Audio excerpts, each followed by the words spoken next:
I think that the internet is going to be one of the major forces for reducing the role of government. The one thing that's missing, but that will soon be developed, is a reliable e-cash, a method whereby on the internet you can transfer funds from A to B without A knowing B or B knowing A.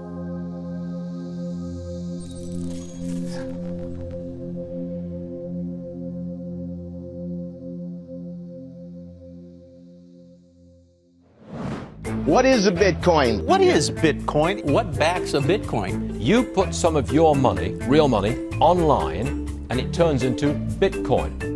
I don't even know why we call them coins, except that they call it coins in the name. I think Bitcoin has turned into a massive multiplayer online game where speculators are trying to out-speculate each other. Is it a means of exchange or an asset class? I see you taking my real dollars, and then you give me virtual money in return. Thanksgiving dinner, my grandmother asked me, what the heck is this Bitcoin stuff anyway, right? And I said to her, do you remember when Visa cards first came out? You were used to paying with cash or with a check, and then a Visa came out. It was this weird payment system that you didn't understand. And she said, yeah, I remember that. I said, well, Bitcoin is just the next evolution of another payment system. Bitcoin. By now, you've probably heard of it. The wild fluctuations in its price has gained the attention of the mainstream financial media. But Bitcoin is much more than just your average investment. Beneath all the hype and hysteria lies what could be the most important technology of our lifetimes. So what exactly is it? To fully appreciate the characteristics that make Bitcoin a potentially world-changing technology, we first need to understand what money is. Currency started developing 6,000 to 9,000 years ago, some sort of medium of exchange, and people used something of value. Societies around the world, though, started to select gold and silver as their primary currency about 3,000 years ago, and then about 680 BC, they became money when they were minted into coins of equal weights. Governments started creating representative currencies where you deposit your gold and silver, or they have gold and silver in the treasury and they come out with notes that are basically a claim check on the gold. So they're supposed to be as good as gold because you can always convert them into gold. Throughout history, precious metals were chosen as money, not through government decree, but because of their unique features. Gold is rare, easily recognizable, portable, durable, and divisible. Above all, because gold is difficult to find and labor-intensive to mine, refine, and mint, it has always been perceived as a store of value.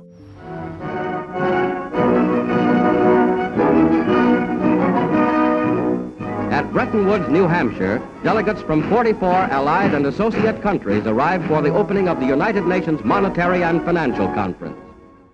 In modern history, as World War II was coming to an end, in 1944, the Allied nations met at the small town of Bretton Woods, New Hampshire.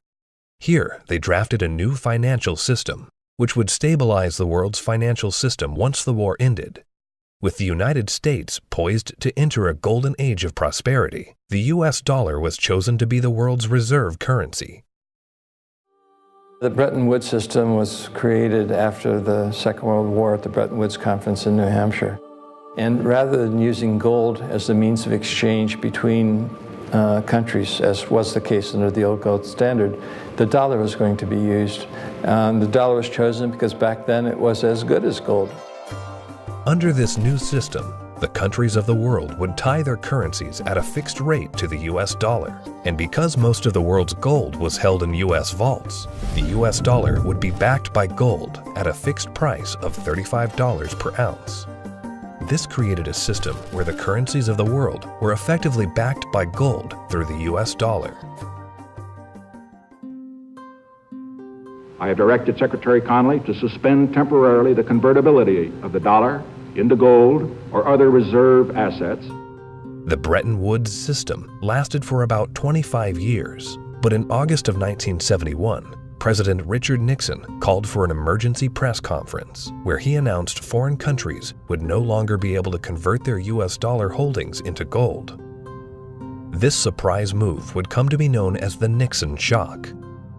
With this one announcement, President Nixon effectively created our current monetary system, a system where no currency is backed by gold or anything of value. This is what is known as a fiat currency. Fiat currency is currency that's backed by nothing except government promises. The word fiat is a Latin word, and it basically means currency that's circulating by force. If people have confidence in that currency, and if there's enough government force, that will enable the currency to circulate for a period of time until people lose confidence in the currency.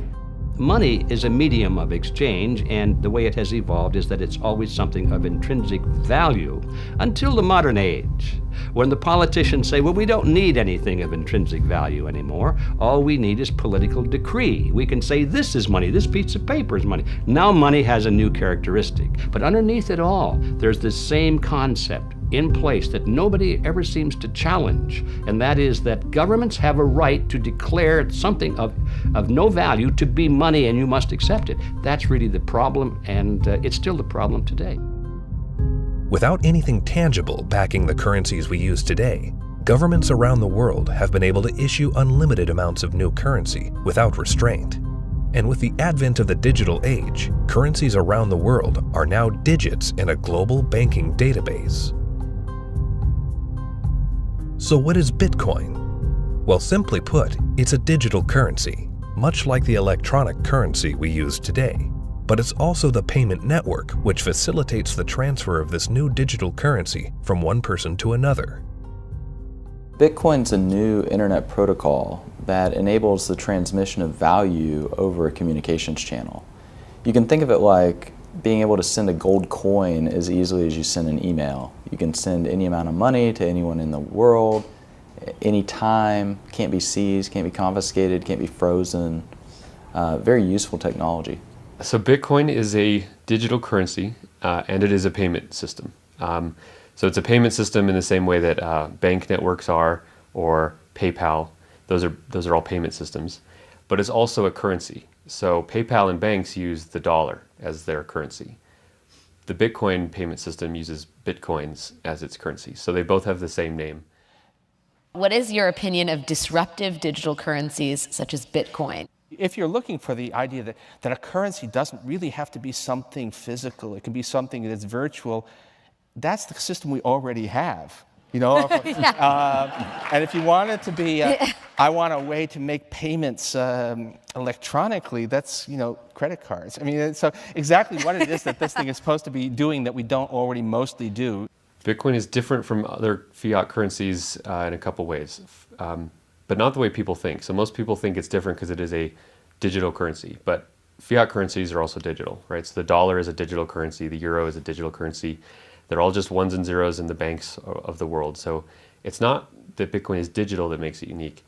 It's unique in that it cannot be created out of thin air. So dollars, euros, yen, these can all be created out of thin air by people who have permission to do so, which is generally a central bank. Bitcoin has no ability to create it out of thin air. So it is a scarce digital asset. Unlike the banking system we currently use, where bureaucrats meet behind closed doors and determine and regulate the supply of new currency, mathematics and cryptography are used to regulate the creation of new bitcoins. The Bitcoin network is decentralized, meaning that instead of transactions and account balances being stored on a central computer or database, Bitcoin's ledger of accounts, more commonly known as the blockchain, is distributed across tens of thousands of computers around the world. There's something called Napster. We all remember Napster. We could download music and movies from Napster, but after a while it got so big and popular, the government came in, shut it down because of copyright infringements. No more Napster, right? So then somebody created something called the BitTorrent network. What's this? This is a software people run on their computers that allows people to file share. So if you run the software, you can go to things like Pirate Bay or Views or BT Junkie, and you can download any music or any movies you want, and they can't stop it because it's not a centralized location. Well, Bitcoin is the currency that runs on the BitTorrent network. Why was gold and silver considered money for the last 4,000 years is because it took work and effort to make that nice, beautiful coin. They had to dig it out of the ground and refine it, and the crucibles and the furnaces, and stamp it into a nice, beautiful coin. And that took work. So you didn't have to trust anybody that they were going to work for you. The work was already done. Well, Bitcoin, proof of work, is the same thing, right? You have to hash away and solve all these math problems. You have to have the chips and the electricity and yada, yada, yada to create a Bitcoin. It would cost today about $800 to make a Bitcoin. I believe that Bitcoin has multiple levels of intrinsic value. The properties like being unconfiscatable, properties like this censorship-resistant value transfer that no one can stop you from sending. More importantly, what gives it intrinsic value is the productive capacity and the brain power of some of the brightest developers in the world that have chosen to work on this open source protocol. And this productive capacity of some of the brightest minds that are building it is what truly gives it value. All Bitcoin transactions are cryptographically verified by thousands of computers on the Bitcoin network. These very powerful computers, known as miners, expend a massive amount of energy and processing power to verify the integrity of each and every transaction. So the miners basically validate transactions. All these transactions are flying around, and they have not yet been formally vetted by the network. If the miner believes the transactions are valid, it will put them in the block, and the block then becomes part of the blockchain. And over time, that becomes the record of truth. And so what that means is that if you receive Bitcoin and a few blocks happen after you receive it, no one can ever take that money away from you because the blocks have been stuck into the blockchain, they can't be reversed, and you know that the money is truly yours. The decentralized nature of the Bitcoin network eliminates a single point of failure and makes it impossible to be hacked or to be shut down. Bitcoin transactions are transmitted peer-to-peer without the need for a third party, meaning that the user is in complete control of their money. It's impossible to be shut down. That's the beautiful thing about it. There is no Bitcoin place. You can't shoot Bitcoins. It has no center of gravity, it has no headquarters, you can't shut it down. The only way you could is to shut off the internet. Your average person has absolutely no idea how their email works, but it works, and that's all that really matters. And Bitcoin's very similar to that. But as far as what I would do to tell people or describe to people who don't know about Bitcoin what it is, I would say it's a form of money that you can just use on your phone or your computer in today's digital age where everyone's on the internet, that is much faster to send than most of the banks. And it has, for at least since its inception in 2009, risen in value. For new users, the inner workings of Bitcoin can be quite complex and daunting. But what's important is how this revolutionary technology changes how money is transferred globally.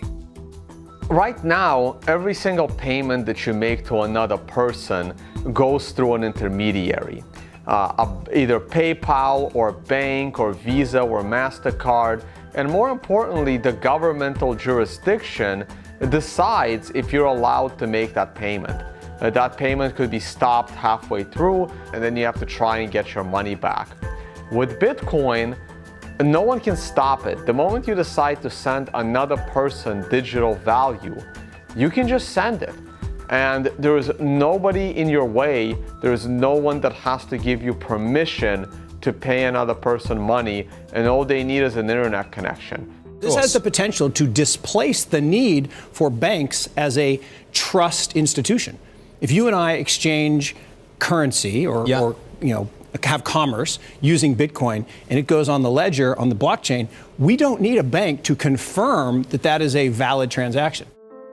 One of the differences between Bitcoin and the banking system is it doesn't require a third party to perform. When you make a deposit into a checking account or a savings account, you are actually loaning the bank your currency. They now have title to it, and they have a liability on their books to pay you back one day, but they get to do anything they want with it. And you have this intermediary, this third party, counterparty that has to perform for you to be able to get your currency back. Cryptocurrencies invert the power structure. It isn't a few people at the top controlling a whole bunch of people at the bottom. The power goes to the individual. In the same way that the internet flattened access to information and allowed anyone in the world with an internet connection to learn basically anything they wanted to know and to communicate with anyone else on Earth. Bitcoin does that with money. So now anyone on the planet, no matter their age or the arbitrary geographic location in which they were born or the arbitrary rules of the people that govern over them, that person can now engage economically with anyone else in the world directly. And that's profoundly powerful. You do not need a bank account to interact with Bitcoin. You do not need a bank account now to receive an honest payment from someone else in the world and know that the money is legitimate and good and can't be rescinded. So money now can't be censored. Any two people can send it between each other through Bitcoin. Cryptocurrency Bitcoin has once again defied naysayers by spiking above $18,000 at one point today. Bitcoin hits a new high. We had this incredible run up in the fall going into the holidays, and then we've seen a pretty big pullback. This is a 30% loss in the week and a 50% loss in the year. The past year has seen the price of Bitcoin rise and fall in dramatic fashion, getting the attention of Wall Street and the investment community. Bitcoin is now seen by the public as a speculative asset class that can be traded, but the core fundamentals of this important technology cannot be overlooked. The use of Bitcoin is particularly vital in the developing world, where billions of people are without basic banking services. People who see the price all the time, especially in advanced societies, they focus more on the price and they think that Bitcoin is an investment solely and that it goes up and down like a stock based on news and expectations. But the fact is, probably there's more people in these kind of third economies. They don't own a lot, but they own it, and they own it because they need it. Not because they expect to get rich or hope to get rich, because they need to protect themselves against both destroyed fiat currencies and against capital controls. So when people think of it as an investment, they have to realize that the reason that Bitcoin's so exciting is because it's a future money for the world, not because it's something that could become a great investment. It just so happens to be that both can be accomplished at the same time. One of the great powers of whether it's Bitcoin or any other cryptocurrencies, if we can figure out how to scale the technology, we can solve a lot of problems in the financial system. We can transact with each other globally at very low cost and very efficiently. And there's tremendous market power in that. Has nothing to do with anyone in the financial system. People want to be able to communicate and transact with each other simply and quickly, and the hunger to do that is enormous. Today, Bitcoin is seen as a financial asset, but as the technology develops, the blockchain that powers Bitcoin may be used to verify transactions other than the transfer of money. Each Bitcoin is divisible into 100 millionth of a Bitcoin, called a Satoshi. These tiny fractions of a Bitcoin can be programmed to represent assets other than money. In this way, the Bitcoin blockchain can be used to verify transactions of all kinds of items without the need for a central authority. The Bitcoin blockchain is a tremendous technological innovation that enables distributed consensus. People are able to come to agreement on what the state of this ledger should be and what it is. And that enables people to have trust without trusting any other party or person or institution. So anywhere we need to have trust, where we need to be able to verify what is the true and correct state of something, that has an application to be put on the Bitcoin blockchain. For 6,000 years of recorded history, we've always had this problem when we want to engage in consensual exchange. That is, if we're strangers, can I trust you? And what's happening with Bitcoin and the blockchain, the technology that powers Bitcoin, is it's now possible for us to have trustworthy exchange without those third parties. The trust is built in through the cryptography. That guarantees the exchange of value. Well, that means that there's this technology that is as disruptive as the internet was to publishing. But this is disruptive to these 100 different institutions that really are the glue that pull society together. You know, everything from as mundane as notary publics to the land titling, to coining money, to voting. All kinds of these things are going to be recreated in the blockchain in a way that we will finally be able to fully trust. But what that means is what we've seen technology do to lots of private industries is now going to start doing to government function. The thing for me is understanding the implications of what this is. You can take 100 million bits of a Bitcoin, each bit is called a Satoshi, right? And you can program that to be anything of value. It can represent titles to automobiles or real estate or diamonds or gold or votes in elections. Anything of value can now be digitized and tokenized, put up on the blockchain, and transacted, can be sent across the internet without having to go through a trusted third party. I think the blockchain and Bitcoin is going to change the world. I think it's going to change everything in terms of protecting people's identities, allowing people to own property. Bitcoin's for the 2 billion people that don't have bank accounts, the 5 billion people that can't prove they exist. They don't have title to real estate and stuff. That's what Bitcoin's going to change the most for those people, is because, you know, they're going to jump from the third world to the first world. It's really going to revolutionize Latin America, Africa, Southeast Asia, where people can finally now own real estate. We can have a transparent election that can't be hacked. Imagine. That's going to change the world in and of itself. Tempers are beginning to flare. These people have already been in queue for more than 3 hours now. Carrying currency notes, the government suddenly banned on Tuesday night. Because anyone can start using Bitcoin by simply installing an app on their phone, Bitcoin can be used by the developing world to protect their wealth from unstable currencies and government control. We're seeing it behave as a crisis currency in Venezuela, in Nigeria, in Zimbabwe. When these countries can't get a grasp on their own monetary policy, people flood to Bitcoin. The fate of the unbanked and underbanked population no longer lies in the hands of corrupt governments, centrally planned economies, and central banks. There's a new option, a plan B. Personally, I live in the United States, and a lot of people in the US get bank accounts very easily, have credit cards, debit cards, and all of that, and they don't find that there are too many frictions and pain points. But in a country like India, there are 233 million individuals who are unbanked, who don't have access to a traditional financial infrastructure, and so they're operating cash payment to cash payment. But Bitcoin has become a game changer. So individuals, in essence, can hold on to it, they can spend it, they can transfer it internationally. There are so many use cases.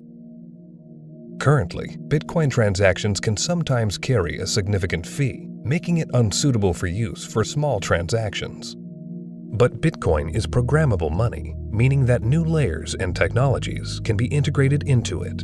In the near future, one such development, called the Lightning Network, will help reduce the cost of Bitcoin transactions. At the moment, Bitcoin is actually suffering from being too popular. One of the challenges that Bitcoin has is every transaction needs computational power to process. So at the moment, Bitcoin can settle about 4 to 7 transactions a second. And in the future, each of those 4 to 7 transactions a second can contain 1 million transactions within it. And that's what the second layer and Lightning is trying to do. It will just make it so much more efficient and so much cheaper for the average person. The integration of the Lightning Network into the Bitcoin protocol will scale Bitcoin into a fast, cheap, and efficient payment system. Once implemented, this will have enormous implications for the developing world. One of the stumbling blocks to doing international business is the payment system. And to be honest, if you're taking credit cards from some countries, those countries are so associated with fraud that your rates on all credit cards you take just become astronomical, and it becomes prohibitive. Something like 33% of the credit card transactions coming out of Africa are fraudulent. So nobody wants to take business from Africa. It's just too risky. With Bitcoin, you know the funds are good. So as a merchant, yeah, pay with Bitcoin. I'll sell anything you want, that's legal to Africa. That has tremendous implications, to be able to get access to these types of products and services so seamlessly. And then they're able to start having property rights. And property rights is really what's going to help lift them up out of poverty. Closer to home, in today's digital world, governments have started to phase out cash, replacing it with digital currency. In this environment where concerns over personal privacy are very real, Bitcoin provides monetary sovereignty outside the control of government policy.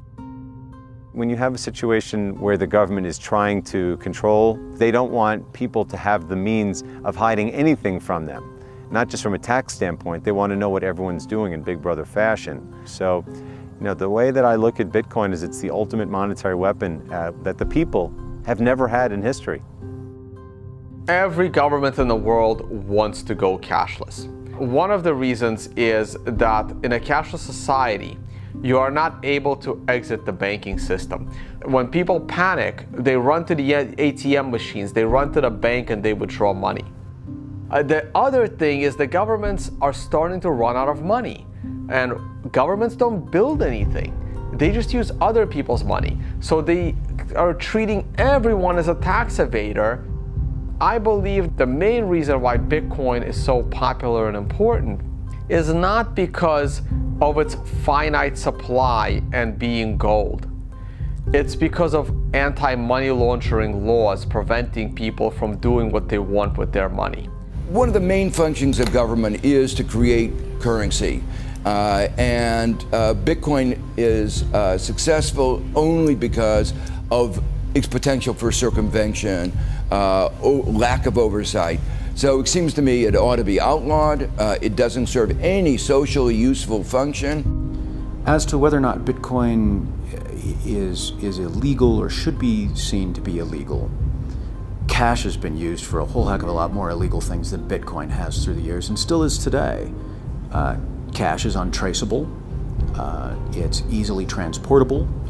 Nobody knows where that dollar has been and how it's been moved from hand to hand to hand. So it's just a matter of making that connection that a cryptocurrency is really not a new thing. It's just a different version in a digital form of something that's existed in our society and legal structures for millennia. Bitcoin is shifting the paradigm and challenging the legacy financial system. Recently, Jamie Dimon, chairman and CEO of JP Morgan Chase, America's largest bank, was quoted calling Bitcoin a fraud. Why is Bitcoin a fraud? Here's the reason. Governments, the first thing they do is form a currency. They like to control the currency. They control it through a central bank.